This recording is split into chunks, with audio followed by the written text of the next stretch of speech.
दोस्तों, मैं हूं सर्वेश यादव और अपने इस वीडियो में हम बात करेंगे राज्य व्यवस्था श्रृंखला के सबसे महत्वपूर्ण टॉपिक भारत के नियंत्रक व महालेखा परीक्षक के बारे में।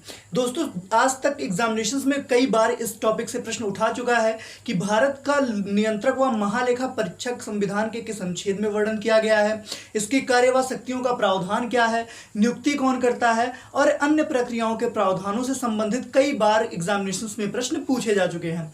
तो आज इसी टॉपिक को लेकर हम अपना यह वीडियो स्टार्ट करेंगे और अभी तक जो आपने अपना सहयोग और प्यार बनाए रखा दोस्तों, उसके लिए बहुत बहुत धन्यवाद। ऐसे ही अधिक से अधिक लोगों को हमारे साथ जोड़ते रहिए ताकि ऐसे ही इंटरेस्टिंग वीडियोस मैं आपके सामने प्रस्तुत कर सकूं।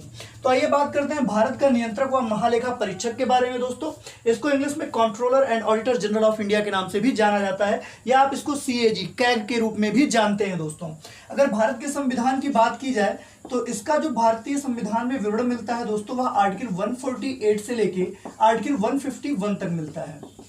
आर्टिकल 148 से लेके आर्टिकल 151 तक, अनुच्छेद 148 से लेके अनुच्छेद 151 तक का जो भी प्रावधान है वह भारत के नियंत्रक व महालेखा परीक्षक के बारे में ही पूरी तरह से विवरण प्रदान करता है। दोस्तों, तो आइए हम स्टार्ट करते हैं आर्टिकल 148 से, ताकि हम जान सकें कि क्या क्या प्रावधान किया गया है भारत के नियंत्रक व महालेखा परीक्षक के बारे में। तो दोस्तों, अनुच्छेद 148 के अंतर्गत यह बताया गया है कि भारत का एक नियंत्रक महालेखा परीक्षक होगा जो संघ व राज्य के व्ययों का विवरण अपने पास रखेगा और संघ के मामले में वह अपनी रिपोर्ट राष्ट्रपति को सौंपेगा और राज्य के मामले में वह अपनी रिपोर्ट राज्यपाल को, संबंधित राज्यपाल को सौंपेगा। तो यही है अनुच्छेद 148 के अंतर्गत विवरण कि भारत का एक नियंत्रक महालेखा परीक्षक होगा। नोट करते हुए चलिए दोस्तों, भारत का एक नियंत्रक महालेखा परीक्षक होगा जो संघ और राज्य के व्ययों का विवरण, जो संघ और राज्य के व्ययों, जो व्यय करती है संघ सरकार और राज्य सरकार, उनके व्ययों का विवरण रखेगा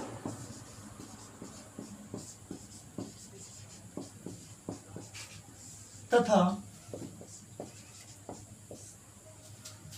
संघ के मामले में रिपोर्ट राष्ट्रपति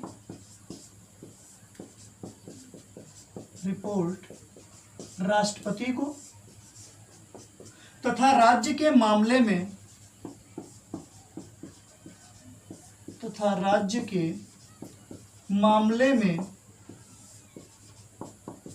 रिपोर्ट संबंधित राज्यपाल को सौंपेगा।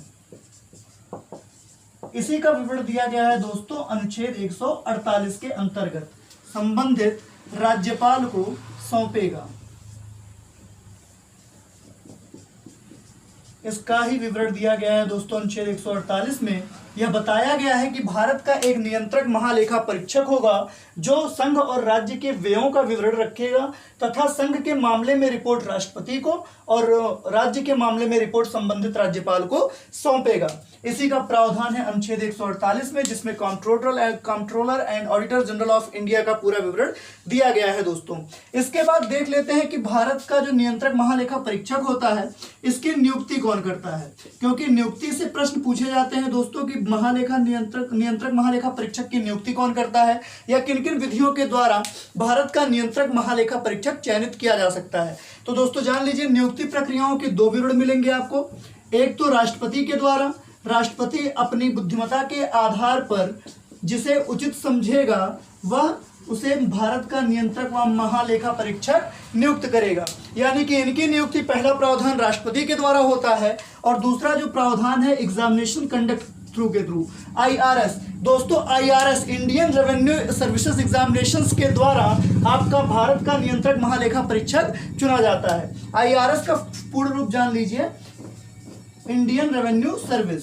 तो दोस्तों, इंडियन रेवेन्यू सर्विस के द्वारा भी भारत का नियंत्रक व महालेखा परीक्षक चुना जाता है। तो नियुक्ति प्रक्रियाओं का विवरण यह है कि पहला राष्ट्रपति के द्वारा चुना जाता है और दूसरा IRS के एग्जामिनेशंस के द्वारा भी भारत का नियंत्रक महालेखा परीक्षक चुना जाता है। आइए अब देख लेते हैं दोस्तों कि जो auditor general, controller and auditor general of India होता है, इसका कार्यकाल कितने वर्षों के लिए होता है और कितने वर्षों तक यह भारत सरकार को अपनी सेवा प्रदान करता है। क्योंकि एग्जामिनेशंस के जो क्वेश्चन पुटअप किए जाते हैं दोस्तों, इन्हीं सब पॉइंट से पुटअप किए जाते हैं और इसीलिए एग्जामिनेशंस की दृष्टि से ये सारे क्वेश्चंस बहुत ही महत्वपूर्ण हैं। तो दोस्तों कोई भी पॉइंट मिस मत करिएगा और वीडियो को पूरा देखिएगा, क्योंकि अगर वीडियो को थोड़ा सा भी मिस करते हैं, स्किप करते हैं, तो फिर क्वेश्चंस जो बनते हैं वो समझ में नहीं आएंगे और आप एक अच्छा सा क्वेश्चन गंवा देंगे। ठीक है दोस्तों, तो जुड़े रहिए और लगातार पढ़ते रहिए। आइए देख लेते हैं कि controller and auditor general of India का कार्यकाल क्या होता है। नोट करते हुए चलिएगा साथ में दोस्तों।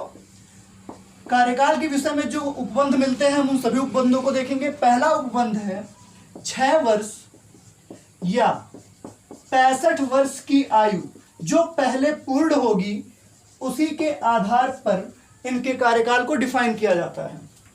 6 वर्ष या 65 वर्ष की आयु, यानी कि यदि कंट्रोलर जनरल ऑफ इंडिया की नियुक्ति हुए 3 वर्ष हुए हैं और उसका 65 वर्ष पूर्ण हो गया तो उसको सेवानिवृत्त कर दिया जाएगा, या अभी उसका 65 वर्ष पूर्ण नहीं हुआ है तो वह कितने वर्षों तक रह सकता है? कुल 6 वर्षों तक controller and auditor general of India के पद पर रह सकता है। यानी कि भारत का नियंत्रक महालेखा परीक्षक का जो मूल कार्यकाल है वह 6 वर्षों का होता है और या फिर 65 वर्ष की आयु, इन दोनों में से वह जो भी पहले प्राप्त कर लेगा उसी के आधार पर उसका कार्यकाल निर्धारित किया जाता है दोस्तों।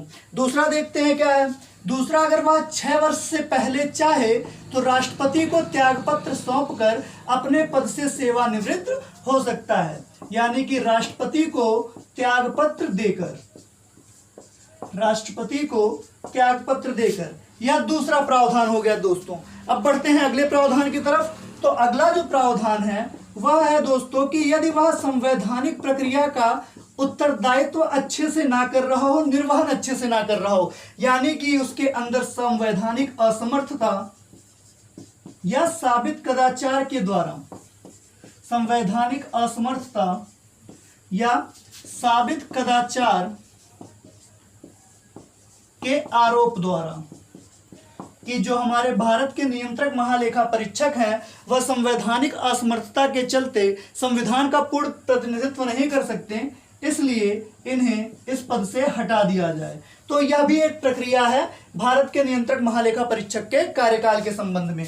और अंतिम जो प्रक्रिया है दोस्तों वह महाभियोग जैसी प्रक्रिया है। यदि आप भारत के नियंत्रक महालेखा परीक्षक को उनके पद से हटाना चाहते हैं तो उनके ऊपर महाभियोग जैसी प्रक्रिया को चलाना पड़ेगा। और आप सभी जानते हैं कि महाभियोग जैसी प्रक्रिया वैसे ही होती है जैसे उच्चतम या उच्च न्यायालय के न्यायाधीशों को उनके पद से हटाए जाने की होती है। और महाभियोग प्रक्रिया वह प्रक्रिया है जो सिर्फ और सिर्फ राष्ट्रपति पे चलाई जाती है। बाकी महाभियोग जैसी जो प्रक्रिया है वह अन्य लोगों के ऊपर भी चलाई जाती है दोस्तों। तो यह भारत के नियंत्रक महालेखा परीक्षक का कार्यकाल है। 6 वर्ष या 65 वर्ष की आयु जो सबसे पहले पूर्ण हो, राष्ट्रपति को त्यागपत्र देकर वह अपने पद से सेवानिवृत्त हो सकता है, या फिर उसके ऊपर संवैधानिक असमर्थता या साबित कदाचार का आरोप तय हो गया हो, या फिर उसके ऊपर महाभियोग जैसी प्रक्रिया का प्रावधान चल रहा हो दोस्तों। तो इन प्रक्रियाओं के द्वारा उसे उसके पद से हटाया जा सकता है। एक बात ध्यान रखिएगा दोस्तों, नोट में इसको नोट कर लीजिएगा जो मैं लिखवा रहा हूं, क्योंकि भारत का जो नियंत्रक महालेखा परीक्षक होता है दोस्तों, इसको लोक लेखा समिति का मित्र कहा जाता है। यानी कि यदि आपसे पूछ लिया जाए एग्जामिनेशन में कि किसको लोक लेखा समिति का मित्र कहा गया है, लोक लेखा समिति का मित्र किसे कहा गया है या परामर्शदाता किसको कहा गया है, तो आपका सीधे से आंसर होगा controller and auditor general of India या फिर भारत का नियंत्रक महालेखा परीक्षक। इसी को लोक लेखा समिति का मित्र कहा गया है, मार्गदर्शक कहा गया है और अभिभावक की संज्ञा दी गई है दोस्तों। इसके बाद बढ़ते हैं अगले आर्टिकल की तरफ। आर्टिकल 149।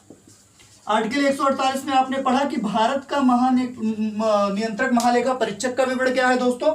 आर्टिकल 149 में कैग के शक्तियों और कार्य का प्रावधान किया गया है कि उनकी कार्य व शक्तियां क्या होंगी। तो आर्टिकल 149 में नोट कर लीजिए,